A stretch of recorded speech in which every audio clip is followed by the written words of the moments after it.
Following a severe car crash, I reached out to her to come get me from the ER. Her response was, "Sorry, I'm having lunch with my best guy friend. Can't just walk away." I replied with a simple, "Okay." What the police officer said when they approached her table at the restaurant turned her meal with her friend upside down. A crisis reveals people's true colors. I know this because I'm a paramedic. Every day I witness people at their lowest points. I see how they behave, how they treat one another when the world is crumbling and sirens are blaring. I've seen strangers comfort the dying, holding their hands. I've watched spouses break down over their injured partners. I've seen humanity's finest moments in the darkest times. Then there was my girlfriend, Sarah, and a car accident that laid bare the reality of who she truly was. We'd been together for 2 years, sharing my apartment, which I'd worked hard to afford. On the outside, things seemed solid. She was vibrant, stunning, and the spark of every gathering. I was the steady, reserved one. I thought we balanced each other well. I brought calm and she brought energy. The only real tension was her close friend, Ethan, a wealthy consultant who seemed to spend his days dining at upscale restaurants and giving unwanted advice. Sarah and Ethan were glued at the hip. Their connection, as she often called it, was unique. They shared private jokes I wasn't privy to, and their constant, secretive texting was a sore spot. I'm not the jealous type. My job has trained me to stay composed under pressure. But their bond always felt wrong. It was like I was an outsider in their two-person world. Still, I trusted her. I chose to believe her when she insisted they were just friends. That trust was shattered beyond repair last Tuesday. I was driving home after a grueling shift. It was pouring rain. A reckless driver in a modified sedan blew through a red light and smashed into my driver's side. The impact was deafening. A chaotic blur of twisting metal, breaking glass, and my car crumpling around me. The next thing I knew, my fellow paramedics were extracting me from the wreckage. I was strapped to a backboard, my head throbbing, my left arm clearly broken. As they loaded me into the ambulance, a police officer I knew, Tom, leaned in. "Hey, buddy," he said, his face serious. "Your car's done for. It's being towed. We need an emergency contact to notify about the crash and the car's location." "Who should we call?" "My girlfriend, Sarah," I said through the pain, giving him her number. The ambulance ride to the ER was a haze. They cut off my uniform, gave me painkillers, and ran tests. X-rays showed a clean break in my left humerus and a moderate concussion. No internal injuries, thankfully. I was battered but would recover. About an hour later, a nurse approached. "We've tried calling your emergency contact, Sarah, multiple times," she said. "No response. Is there someone else we can reach?" My stomach dropped. No response. I knew exactly where she was. Tuesdays were her sacred lunch dates with Ethan. Using my good hand, I grabbed my cracked but functional phone and texted her, "Hey, I was in a serious car accident. I'm at St. John's ER. Arms broken. Cars totaled. Can you come get me?" I waited. Then her reply came. A message that would alter the course of my life. "OMG, that's terrible," Sarah wrote. "So sorry to hear. But I'm in the middle of an important lunch with Ethan right now. Can't just leave. Can you grab a cab or something? Keep me posted." I read it once, then again. A cold, sharp clarity cut through the fog of painkillers. She wasn't just brushing me off. She was choosing a lunch date with another man over my legitimate emergency. I was in the hospital and she was worried about her meal. The foundation of our relationship collapsed in that moment. I thought of Officer Tom and the fact that they still needed to notify her officially. A plan formed, calculated, fitting, and perfect. I screenshot her message, then texted back one word, "Okay." Then I called Tom. "Hey, it's Jake Turner," I said, my voice calm. "Thanks for your help at the scene. I know you've been trying to reach Sarah, my emergency contact. She's not picking up, but I know where she is.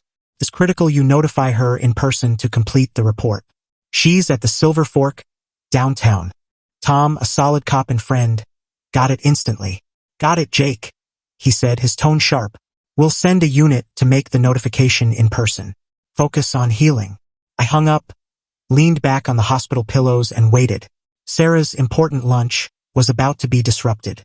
Update 1: the hour I spent in that ER bed was one of the most defining of my life.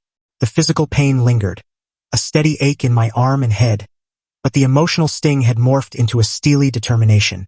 Sarah's betrayal was so blatant, so complete, that it erased my usual feelings of hurt or sorrow. All that remained was a quiet, focused resolve and a need to act.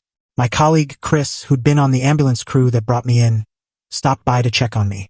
One look at my face told him something was off beyond the broken arm. "What's going on, man?" he asked. "You look ready to start a fight." I showed him Sarah's text. His jaw tightened as he read it.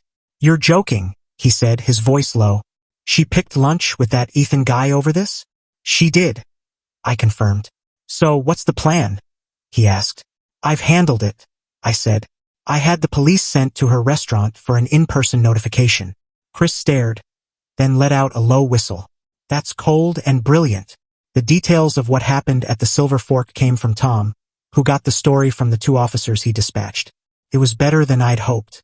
The Silver Fork is a pretentious spot, pricey, trendy, and packed with people obsessed with status. Sarah and Ethan were at a prime table by the window, laughing over a bottle of overpriced wine.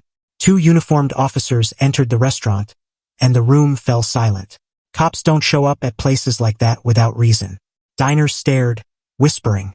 The officers moved deliberately through the room, stopping at Sarah and Ethan's table. The taller one, a stern-looking man, locked eyes with Sarah. "Ma'am, are you Sarah Thompson?" he asked, his voice loud enough for nearby tables to hear. Sarah looked up, confused and irritated. "Yes," she said. "Is something wrong, officer?" "We're here about a serious vehicle collision involving your partner, Jake Turner," the officer said, his tone flat and formal. "He was taken by ambulance to St. John's Hospital with significant injuries." Sarah's face went pale. Ethan froze, his wine glass halfway to his mouth. The officer continued. "His vehicle was totaled. We've been trying to reach you for 2 hours, as you're listed as his emergency contact. Mr. Turner informed us you were here. He requested we notify you in person about the incident, and that you'll need to arrange with the towing company for any personal items from the vehicle." Each word landed like a punch. Serious collision, ambulance, significant injuries, totaled vehicle, emergency contact. The officer wasn't accusing her of anything, just delivering cold, official facts. But those facts painted a vivid picture for everyone listening. A man was in the hospital after a crash, and his girlfriend, his emergency contact, was sipping wine with another man, unreachable. Ethan, according to the account, looked at Sarah differently. The charming lunch companion vanished, replaced by someone staring at a woman whose selfishness had just been exposed. The officer wrapped up, "That's all, ma'am. You should head to the hospital." The officers left as calmly as they'd arrived, leaving behind a stunned silence, a table of uneaten food, and Sarah's reputation in tatters. Her important lunch was over. Update 2: the aftermath was a predictable mess, which I watched unfold from the safety of my hospital room. After my discharge, with my arm in a sling and prescriptions in hand, my sister picked me up. I'd called her right after the police, as she'd always been my true emergency contact. Her anger when I told her about Sarah could have fueled a rocket. She took me to her place to recover. I had no plans to return to my apartment until Sarah's presence was gone. Sarah, predictably, started flooding my phone with texts and calls. "Jake, I'm heading to the hospital. I'm so sorry. My phone was on silent. A weak lie. Where are you? They said you're discharged. Why aren't you answering? I'm freaking out. Then, this is your fault. You sent cops to my lunch to embarrass me." The shift from fake concern to blame was quick and revealing. I didn't respond. I blocked her number. Ethan, surprisingly, reached out. He messaged me on social media that night, his words direct. "Hey Jake, I don't know you well, but I was with Sarah at lunch. I had no clue about your accident. After the police left, I paid my share and walked out." The way she brushed off something so serious, "That's not someone I want in my life. Sorry for any role I played in your relationship problems. I'm done with her. Get well soon." It was a self-serving message, meant to clear his conscience, but it confirmed my win. I hadn't just embarrassed Sarah. I'd exposed her true nature to the person she was trying to impress. She lost her boyfriend and her best friend in one afternoon. With my sister's help, I executed the rest of my plan. She was my commander, handling logistics while I recovered. She hired a moving company specializing in breakup cleanouts. They packed all of Sarah's belongings, every shirt, shoe, and book, into boxes, neatly stacked in the living room. Then she called a locksmith to change the locks. Finally, she sent Sarah an email from a new address, subject line, Retrieval of personal items. The email read, Sarah, this is to inform you that your relationship with Jake Turner is over. As you are not on the lease, your residency in his apartment is terminated. Your belongings have been packed. You have 48 hours to arrange their removal. Contact me, Jake's sister, at this email to schedule a 2-hour window. You'll be allowed entry only to retrieve your items and must leave immediately after. If your belongings are not removed within 48 hours, they'll be considered abandoned and disposed of. Any attempt to contact Jake directly will be treated as harassment. It was clinical, legal, and final. She treated me as an inconvenience in my time of need. I was now treating her with the same detached efficiency. Final update: 7 months have passed since the crash. My arm is healed, the concussion a faint memory, and my life is peaceful. Sarah followed instructions, coordinating with my sister to retrieve her things. From what I heard, she arrived with her dad, looking defeated and silent. She directed the movers, took her boxes, left the key, and was gone. The social consequences for her were brutal. The story of the police interrupting her lunch at the Silver Fork became infamous in her social circle. There was no way to spin it. She was the woman who chose a fancy lunch over her boyfriend in the ER. Her attempts to paint me as the bad guy fell flat. The facts were too damning. She lost most of her friends not out of loyalty to me, but because they were ashamed to be linked to her. About a month ago, she sent a long, rambling email full of excuses. She claimed she'd panicked, wasn't thinking straight, and that Ethan had pressured her. It was a textbook case of dodging responsibility. She ended by saying she missed me, our stable life, and that she'd learned her lesson. I didn't respond. I set up an email filter to send her messages straight to trash. Her lessons weren't my problem. My revenge wasn't the police or the public scene. That was just the spark. The real revenge was how thoroughly I removed her from my life. She treated me as a minor character in her vibrant world, so I erased her from mine. I reclaimed the life I'd built, the stability she'd taken for granted. The most satisfying part is knowing I saw her for who she was and acted without hesitation. A relationship is a partnership, and the first rule is showing up when it matters. She didn't just fail.